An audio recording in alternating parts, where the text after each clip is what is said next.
Hi friends, ಹೇಮರಗು ವ್ಲಾಗ್ಗೆ ಸ್ವಾಗತ ಸುಸ್ವಾಗತ. ಎಲ್ಲರೂ ಹೇಗಿದ್ದೀರಾ? ಐ ಹೋಪ್ ಎಲ್ಲರೂ ಚೆನ್ನಾಗಿದ್ದೀರಾ ಅಂದ್ಕೊಂಡಿದ್ದೀನಿ. ನಾನು ಕೂಡ ತುಂಬ ಚೆನ್ನಾಗಿದ್ದೀನಿ. ಇದು ನೋಡಿ, ಮಂಗಳವಾರ ಈವ್ನಿಂಗು ಇನ್ನೇನು 6 ಗಂಟೆ ಆಗ್ತಾಯಿದೆ. 5 ನಿಮಿಷ ಅಂದರೆ 6 ಗಂಟೆ ಆಗ್ತದೆ. ನಮ್ಮ ಯಜಮಾನರು ಈಗ ಡ್ಯೂಟಿಯಿಂದ ಬಂದರು. ಡ್ಯೂಟಿಯಿಂದ ಬಂದು ಬಾ ಅಲ್ಲಿ ಸರ್ಕಲಲ್ಲೇನೋ ಪ್ರೋಗ್ರಾಮ್ ನಡೀತಾ ಇದೆ, ನೋಡ್ಕೊಂಬರೋಣ ಬಾ ಅಂತ ಕರೀತಿದ್ದಾರೆ. ಯಾಕೆ ಅಂತ ಗೊತ್ತಿಲ್ಲ, ಹೋಗಿ ನೋಡ್ತೀನಿ ಏನಿರ್ಬೋದು ಅಂತ. ಎಲ್ಲ ಸುಮ್ಮನೆ ಹೇಳ್ತಾ ಇದ್ದಾರಾ ಏನೋ ಗೊತ್ತಿಲ್ಲ. ಒಟ್ಟಿಗೆ ಲೈಟ್ ಸೆಟ್ಟಿಂಗ್ ಎಲ್ಲ ಮಾಡಿದರು, ಏನು ಅಂತ ಗೊತ್ತಿಲ್ಲ. ಬನ್ನಿ ನೋಡೋಣ, ನಿಮಗೂ ತೋರಿಸ್ತೀನಿ ಏನು ಪ್ರೋಗ್ರಾಮ್ ಇದೆ ಅಲ್ಲಿ ಅಂತ. ನೋಡಿ ಫ್ರೆಂಡ್ಸ್, ಒಟ್ಟಿಗೆ ಲೈಟ್ ಸೆಟ್ಟಿಂಗ್ ಎಲ್ಲ ಆನ್ ಆಗಿದೆ, ನೋಡೋಣ ಬನ್ನಿ ಏನಂತ. ಹೌದು ಫ್ರೆಂಡ್ಸ್, ನಮ್ಮ ಏರಿಯಾದಲ್ಲಿರೋಂಥ ಸರ್ಕಲ್ಗೆ ಬಂದು ನೋಡಿದಾಗ ನಮ್ಗೆ ಗೊತ್ತಾಯಿತು, ಹೌದು ಏನೋ ಹಬ್ಬ ನಡೀತಾ ಇದೆ, ಏನೋ ಪೂಜೆ ನಡೀತಾ ಇದೆ ಅಂತ. ಆಗಲೇ ಬಸವಣ್ಣ ಎಲ್ಲ ಬಂದಿತ್ತು. ಇದು ಏನು ಹೇಳ್ತಾರೋ ಗೊತ್ತಿಲ್ಲ ನನಗೆ. ಬಸವಣ್ಣ ಊರಿ ತುಂಬ ದೊಡ್ಡ ಎತ್ತರವಾಗಿರೋದು. ನಾವು ಇದನ್ನೆಲ್ಲ ಟಿ ವಿಲಿ ನೋಡಿದ್ವು ಅಂತ ಅನಿಸುತ್ತೆ, ರಿಯಲಿ ನೋಡೇ ಇರಲಿಲ್ಲ. ಎಷ್ಟು ಎತ್ತರವಾಗಿತ್ತು ಅಂದರೆ ಅದು ನೋಡೋಕ್ಕೆ ಭಯಂಕರವಾಗಿತ್ತು. ಅದು ಸೌಂಡ್ ಕೂಡ ಅಷ್ಟೇ ಜೋರಾಗಿ ಮಾಡ್ತಾಯಿತ್ತು. ಇದೇ ಥರ ಎಲ್ಲ ಕಡೆನೂ ಟೇಬಲ್ ಹಾಕಿ ಬಾಳೆ ಎಲ್ಲ ಜೋಡಿಸಿ, ಮತ್ತು ಬಸವಣ್ಣ ಎತ್ತುಗಳು ಅಂತ ನೋಡಿ ಎಲ್ಲನೂ ಕೂಡ ಲೈನಿಗೆ ನಿಲ್ಲಿಸ್ತಾಯಿದ್ರು. ಒಂದು 20 ತನಕ ಬಂದಿತ್ತು. ಆ ಕಡೆ ಒಂದು 10, ಈ ಕಡೆ ಒಂದು 10. ಒಂದಕ್ಕಿಂತ ಒಂದು ದೊಡ್ಡದು ಇತ್ತು, ಮತ್ತು ಚಿಕ್ಕ ಚಿಕ್ಕ ಮರಿಗಳು ಕೂಡ ಇತ್ತು. ಎಲ್ಲ ಥರನೂ ಇತ್ತು. ಆ ಕಡೆ ಒಂದು 10, ಈ ಕಡೆ ಒಂದು 10 ಜೋಡಿಸಿ ಅದನ್ನ ಹಿಡ್ಕೊಳ್ಳೋರು ಕೂಡ ಒಬ್ಬರು ಇರ್ತಾರಲ್ವ. ಯಾಕಂದರೆ ಅದನ್ನು ಮೇಂಟೈನ್ ಮಾಡಬೇಕು, ಯಾಕಂದರೆ ಜನಸಂಖ್ಯೆ ಜಾಸ್ತಿ ಅಲ್ವಾ. ಇಲ್ಲಿ ಏನಪ್ಪ ಇವತ್ತು ವಿಶೇಷತೆ ಅಂದರೆ, ನಮ್ಮ ಏರಿಯಾದಲ್ಲಿರೋ ಆಂಜನೇಯ ಸ್ವಾಮಿ ದೇವಸ್ಥಾನದಲ್ಲಿ ಗೋಪೂಜೆ ಮಾಡ್ತಾಯಿದ್ದಾರೆ. ಹಾಗೆ ಮತ್ತು ಇಲ್ಲಿ ಸರ್ಕಲಲ್ಲಿ ಲೈಟ್ ಹಾಕಿದ್ರು ನೋಡಿ, ಅದನ್ನು ಕೂಡ ಉದ್ಘಾಟನೆ ಮಾಡಿ ಇವತ್ತೇ ಓಪನಿಂಗ್ ಇದೆ. ಯಾರೊಬ್ಬರು ಅಧಿಕಾರಿ ಕೂಡ ಬಂದಿದ್ದಾರೆ, ಯಾರು ಅಂತ ಗೊತ್ತಿಲ್ಲ ಇವರು ನನಗೆ ಕರೆಕ್ಟಾಗಿ. ಅವರು ಕೂಡ ಬಂದು ಅಲ್ಲಿ ಪೂಜೆ ಮಾಡಿ ಎಲ್ಲ ಇದು ಮಾಡಿ ಸರ್ಕಲ್ಗೆ ಲೈಟ್ ಕೂಡ ಓಪನಿಂಗ್ ಮಾಡಿದ್ರು. ತುಂಬ ಖುಷಿಯಾಯಿತು ನಾನು ನೋಡಿ.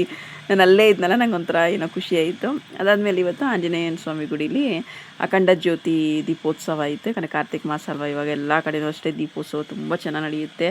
ನಾನಿಲ್ಲಿ ಈ ಪೂಜೆ ನೋಡಿದ್ರೆ ಇದಿದೆ ಫಸ್ಟ್ ಟೈಮು. ಈ ಥರ ಗೋಪೂಜೆ ಎಲ್ಲ ಮಾಡಿದ್ದು ನೋಡಿರಲಿಲ್ಲ, ಇದೇ ಫಸ್ಟ್ ಟೈಮ್ ಅನಿಸುತ್ತೆ ಕೂಡ ನಾನು ಇಲ್ಲಿ ಇವ್ರು ಮಾಡ್ತಾ ಇರೋದಿಲ್ಲಿ.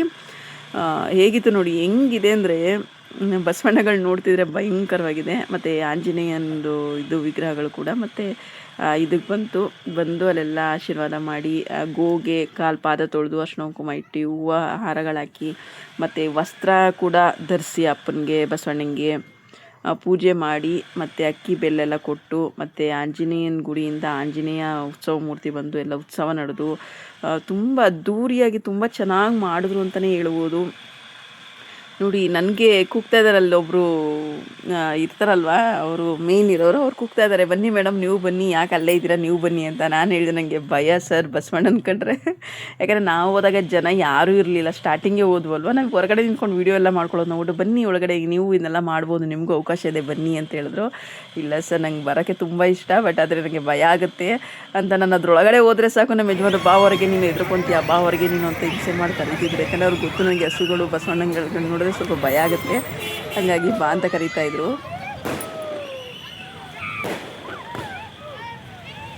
ಮತ್ತು ಅದೆಲ್ಲ ಮುಗಿಸ್ಕೊಂಡು ಈ ಕಡೆ ದೇವಸ್ಥಾನದ ಕಡೆ ಇವತ್ತು ಅಖಂಡ ಜ್ಯೋತಿ ಅಂತ ಹೇಳಿದ್ನಲ್ಲ, ಜ್ಯೋತಿ ಬೆಳಗಿಸ್ಲಿಕ್ಕೆ ಅಂತ ಎಲ್ಲ ಹೆಣ್ಮಕ್ಳು ಕೂಡ ಇಲ್ಲಿಗೆ ಬಂದರು. ನಾನು ತುಂಬ ರಶ್ ಆಗೋಯಿತು, ನಾನು ಒಳಗಡೆ ಹೋಗಲಿಲ್ಲ.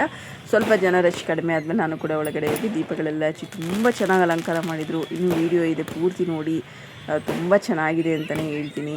ಮತ್ತು ಹಾಗೆ ಪ್ರಸಾದ ವಿನಿಯೋಗ ಕೂಡ ಐತೆ. ಎಲ್ಲ ಮುಗಿಸ್ಕೊಂಡು ನಾವು ಮನೆಗೆ ಹೋಗೋ ತನಕ 8 ಗಂಟೆ ಆಯಿತು.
ಬರ್ಬೇಕದ ಹಿಂದೆನೇ ಅವ್ರೆ ದೀಪ ಹಚ್ಕೊಂಡು.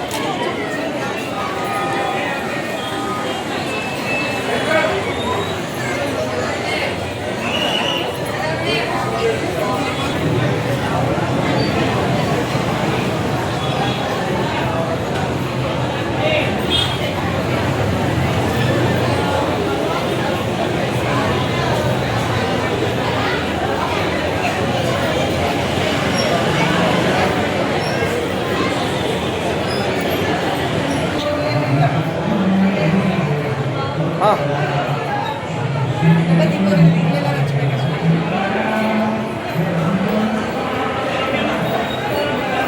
ಹೇಗೆ ಇದ್ದೀರಿ ನಿಮಗೆ ಇಲ್ಲಿ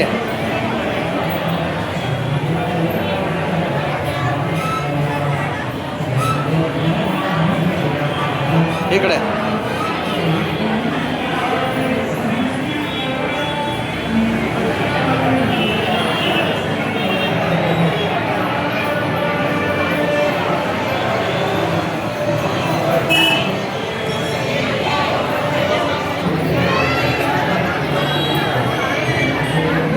ಎಷ್ಟು ನಿಮಿಷ ಬೇಕು?